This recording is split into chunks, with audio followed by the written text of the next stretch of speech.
Sorry.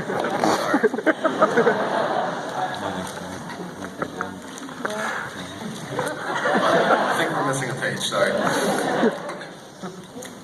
Thank you, Kirby.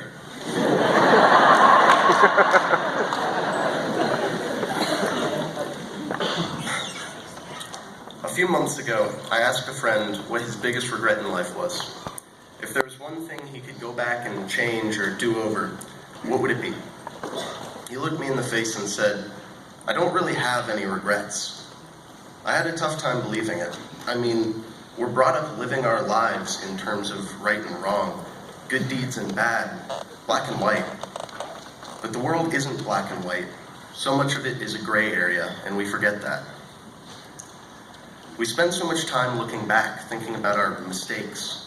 We start viewing them as failures, as things we should have done. And if only we could go back and change what we did or what we said, maybe our lives now would be better. Maybe if I'd thrown a different pitch, if we had run a different play, if I'd taken a different shot. If only I hadn't said this, or if we had just suggested a different place to hang out, then just maybe things would be different. We start trying to avoid making any mistakes, pressing ourselves to be perfect and second-guessing ourselves. I spent most of the last 4 years terrified of doing or saying anything wrong. While my friends stayed out late and bent the rules, I chose to stay hidden away alone in my room. I took it upon myself to be above messing up, and I pretended that I was better than people who didn't follow the rules perfectly. At best, this meant missing out on some good times and not letting myself have fun. At worst, it drove a divide between the closest of friendships. Albert Einstein once wrote, "A person who never made a mistake never tried anything new." Far too often, we look back with regret. We beat ourselves up for our mistakes, for being less than perfect. But we forget that mistakes are one of the greatest gifts that we could possibly receive. They teach us about ourselves, how to improve, how to grow. They show us the areas in which we lack, so we can fill the gaps in our own personalities and habits. They tell us what we should do more often, and what we should maybe think twice about before jumping into. I resolved to open my mind a little more through my senior year, to branch out and do new things, even if it meant I was going to mess up sometimes. I made new friends, went to new places, and I had so much fun. I gave a speech in Mrs. Stenger's public speaking class, demonstrating how to power a digital clock with a couple of potatoes, just because it sounded like it'd be fun.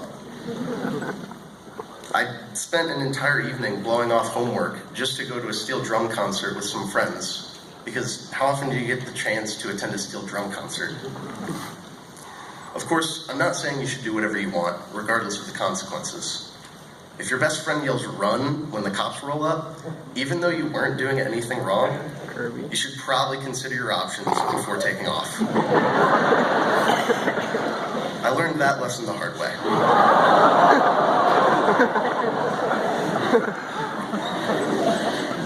Being responsible for yourself and what you do is extremely important, and you must be accountable for the repercussions of your actions.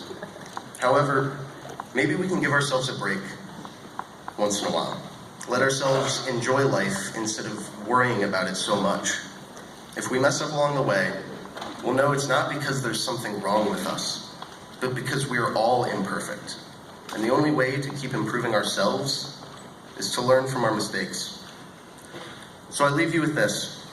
To anyone going into high school next year for the first time, to underclassmen turning into upperclassmen, to my fellow seniors graduating this year and moving on to bigger things, to older siblings, parents, grandparents, to anyone who cares to hear, make mistakes, take risks, mess up once in a while.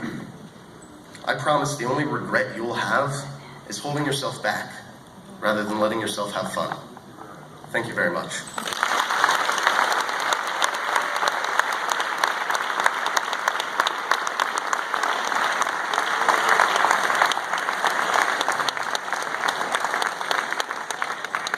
It is my pleasure to introduce Emily and Natalie.